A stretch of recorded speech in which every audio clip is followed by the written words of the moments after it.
And many of them who live in the West have been asking strange questions, in many ways because they're led to believe that Russia is not serious about negotiating a peace deal with Ukraine.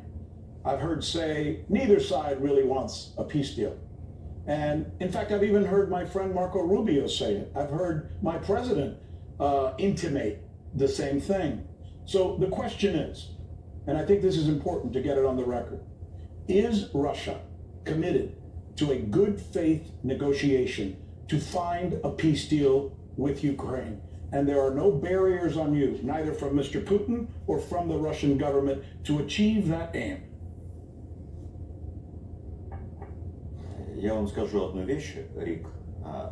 I will say one thing, Rick, which I have never said before publicly. If Ukraine wanted, if Ukraine were ready, if it made its own decisions, we would have been able to sign on February 28th, 2022. During that first meeting, and the conditions would have been much softer than what we're offering today.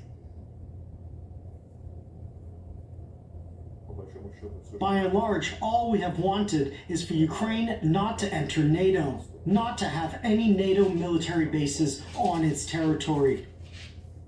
I told them, you can be like Austria, a beautiful, prospering country. You can have an army like Austria.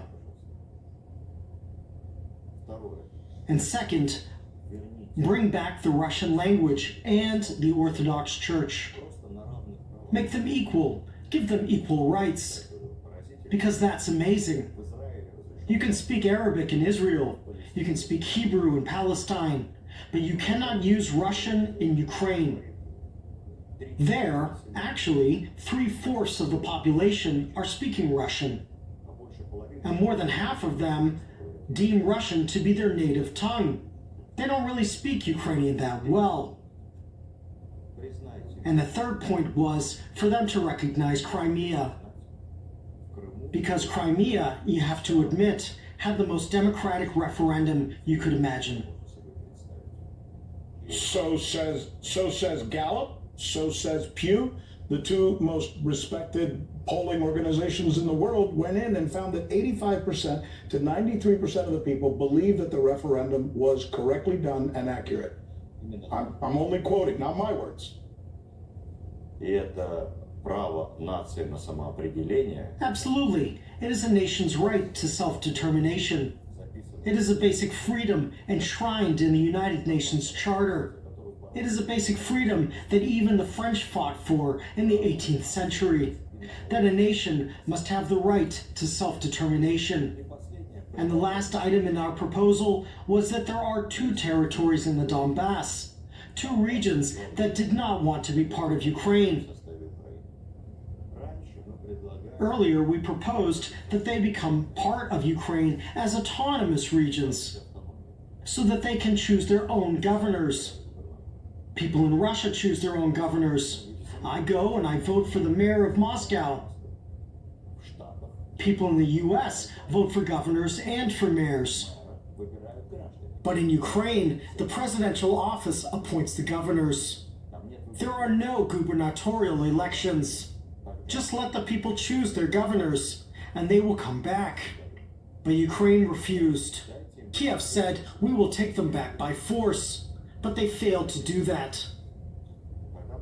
So, on February the 28th, 2022, we said, okay, you failed to conquer those territories, and you will not be able to live with them longer. Just leave them alone. So we reached an agreement during our first round in Istanbul. We drafted a treaty. I remember it was 19 pages long. It was very detailed. It went as far as having wording that was interpreted in the same way in Russian, Ukrainian, and English.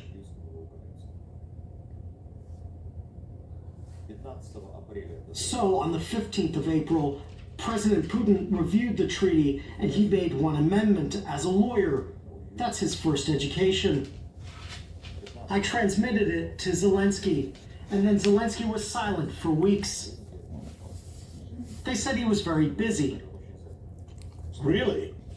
It's a text that is too big and too complex. It turned out that during those 2 weeks, he had hosted Boris Johnson, the head of Biden's State Department and the head of Biden's Pentagon. They all came and had meetings, and after that they told me that the foreign partners were against signing a treaty that had already been coordinated with them. They said that. The Ukrainian... They said that to my face. That they're turning down the deal because they were told to turn down the deal, essentially. Exactly. Wow. Наши иностранные партнеры не поддерживают. They said their foreign partners do not support the signing of a treaty, and they would not guarantee aid or security if we signed that treaty. We would go to war with you, and we would engage in war until you win or we win.